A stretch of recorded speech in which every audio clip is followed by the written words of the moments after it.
You dog.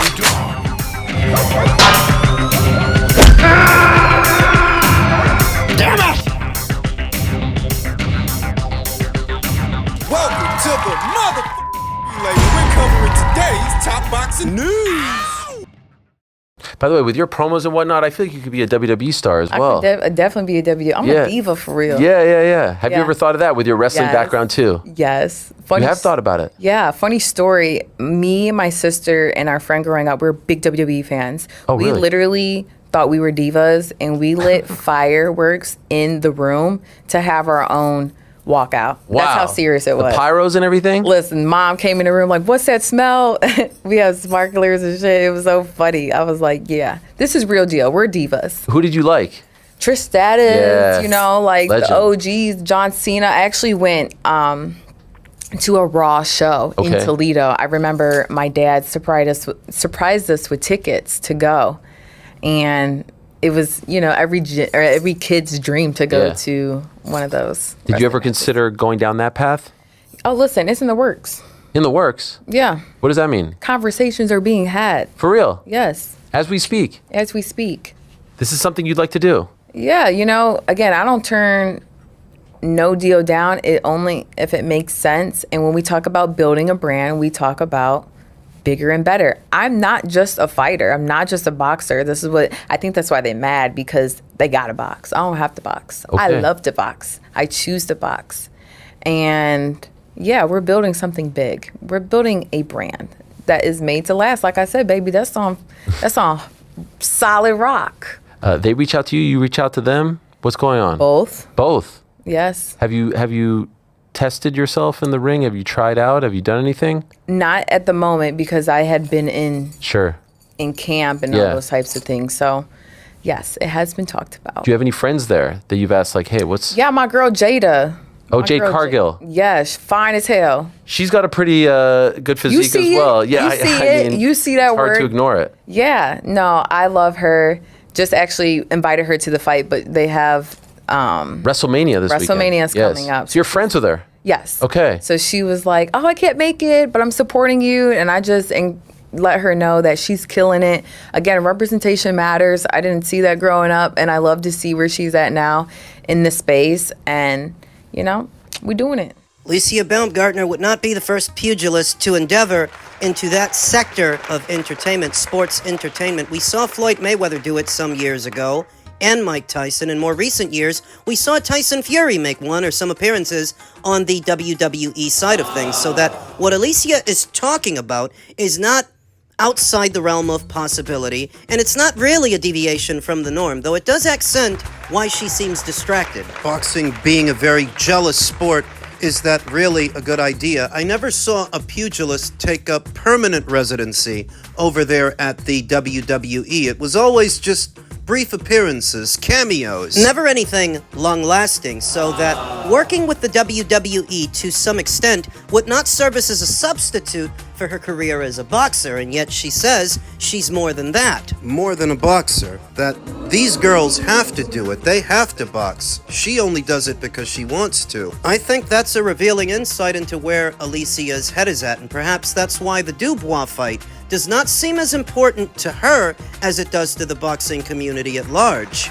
Would seem the natural course of action to now move up in weight. There's nothing left at 130 pounds, and the Dubois fight is one of the bigger fights that she can have. It is fast, gaining momentum. It's been 3 years since the Michaela Mayer showdown, and Alycia delivered on her promise. She won. She eventually became undisputed, but that was all 3 years ago.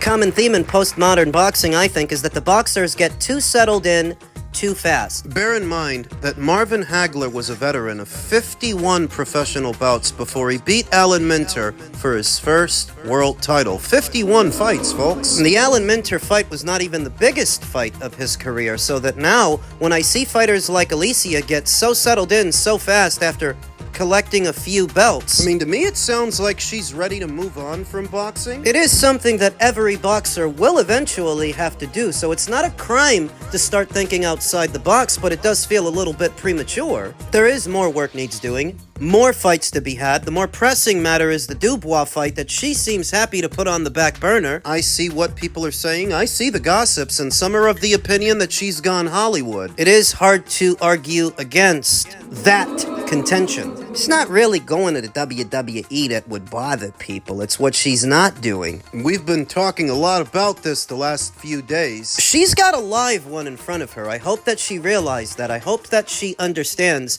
The Bomi Raishin she's about to fight gave Caroline Dubois all she could handle at 135, now facing Alycia at 130. And it's for 10 threes, not 10 twos like when she fought Caroline. I think a lot of people are going to be paying attention to how she performs this Friday in the tri-state area and how she handles Bomi Raishin. Who did it better?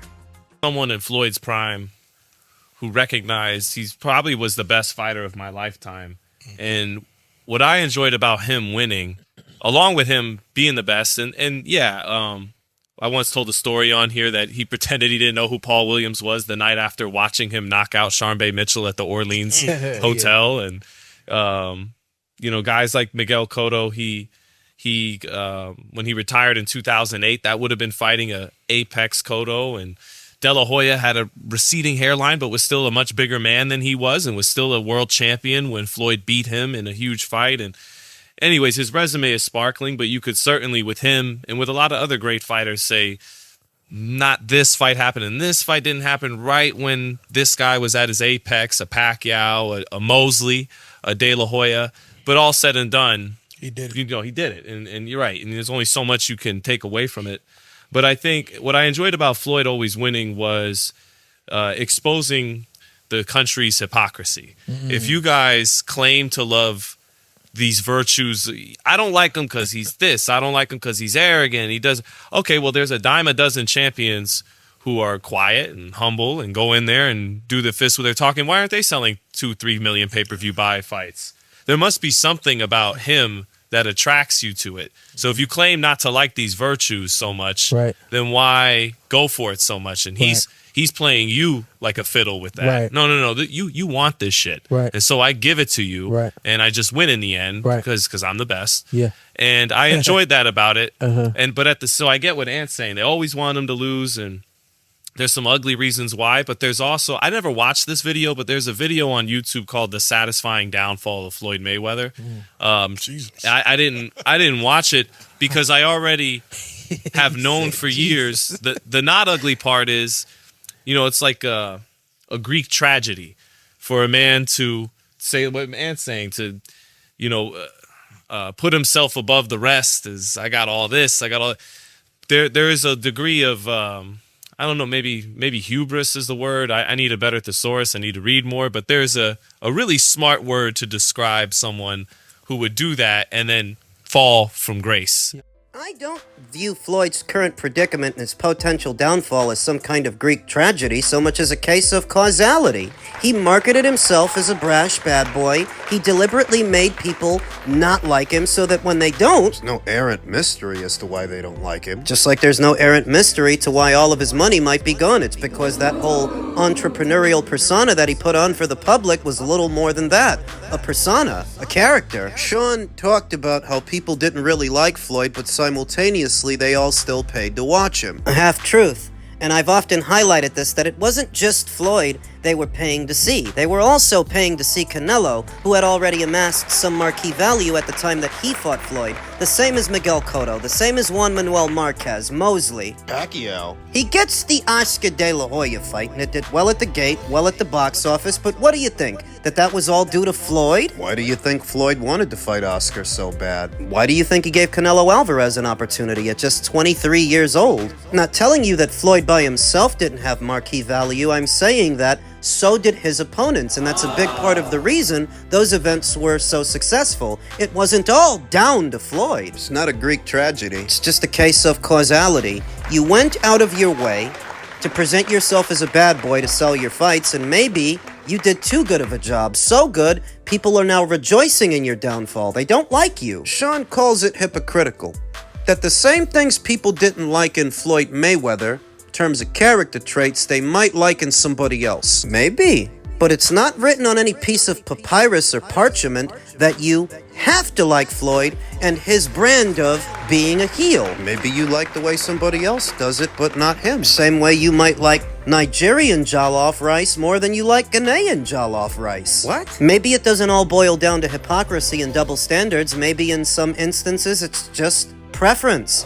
People are allowed their preferences, and it's not written anywhere that they have to like Floyd. Especially when he went out of his way to be the brash bad guy, to be the shit talker, to be disliked. The case that Sean is attempting to make for Floyd, I would sooner make for Terrence Crawford, because Terrence wasn't brash, and he wasn't a big shit talker, and he didn't go out of his way to be the heel. He just went in there, did his job to the best of his ability, and accomplished quite a bit. People hated him for it. I view that as being more of a Greek tragedy, that Terrence in his prime was not really appreciated. All that guy wanted to do was his job, fight the other top welterweights in his division, and people tried to make it his fault that they were avoiding him. The amount of credit that people don't want to give Terrence Crawford for what still is one of the best and most accomplished boxing careers of any boxer in the last decade or so, I would say that's more of a tragedy, that he wasn't more appreciated than anything involving Floyd, because with Floyd,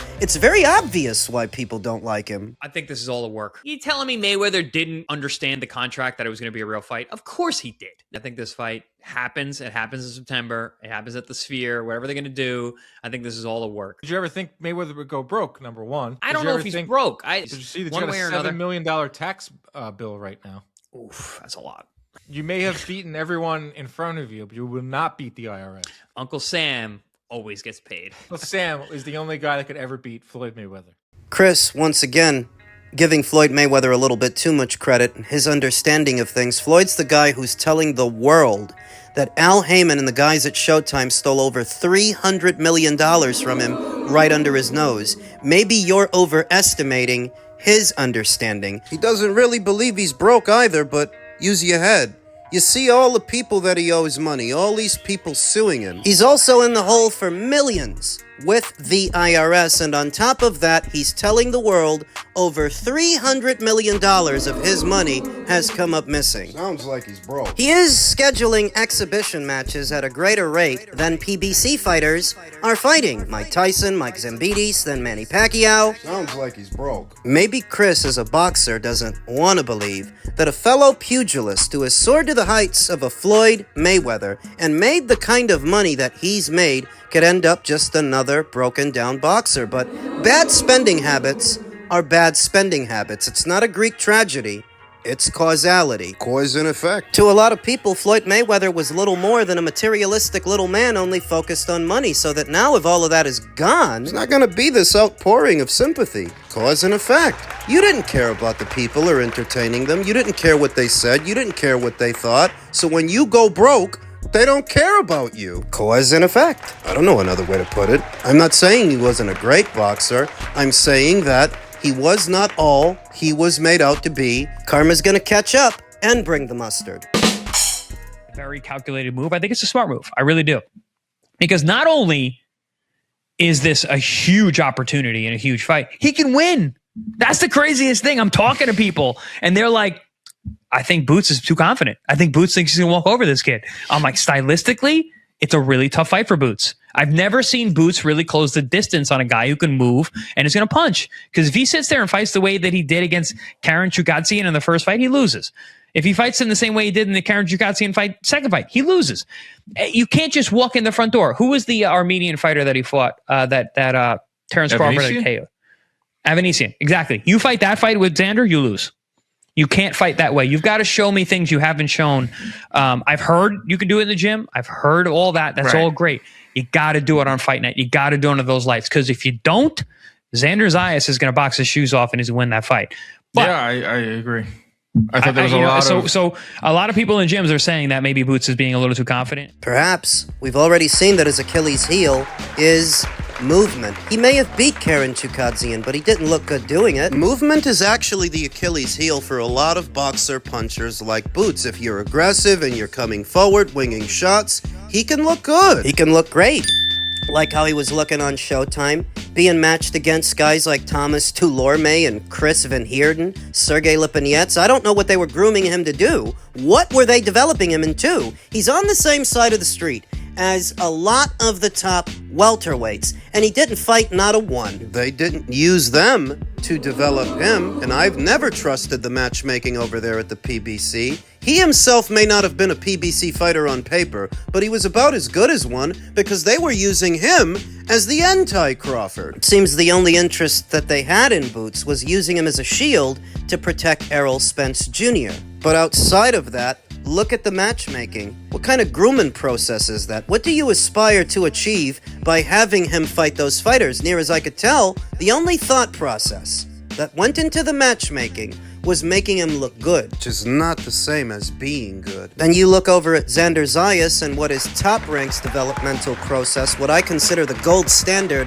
in this industry. They don't just match a guy to make the guy look good. They match you in such a way as to reveal your strengths, expose your weaknesses. They'll put you in there against a mover, a jabber. They'll put you in there against a boxer, a puncher, a southpaw, a mauler, and a brawler. They're gonna put you in there with some people. It's all part of the process, because at Top Rank, it actually is a process, whereas at Showtime, It's just a show. it's just about making you look good, perhaps better than you actually are. Now, I'm not saying that Boots isn't talented or Boots can't fight, but how well can he fight? Who did he fight that could push him? Xander might be able to. In spite of everything we don't know about Boots, just based on styles, I like Boots' chances against Virgil Ortiz more than I like them against Xander, because Virgil's kind of guy makes Boots look good. Kind of guy's gonna come forward, stand in front of you, throw a bunch of combinations. Those are the kind of guys that make Boots look good. Where Xander's more the boxer than the puncher, more the mover. He is several years younger than Jaron Ennis, but their quality of competition is not all that far apart. What separates them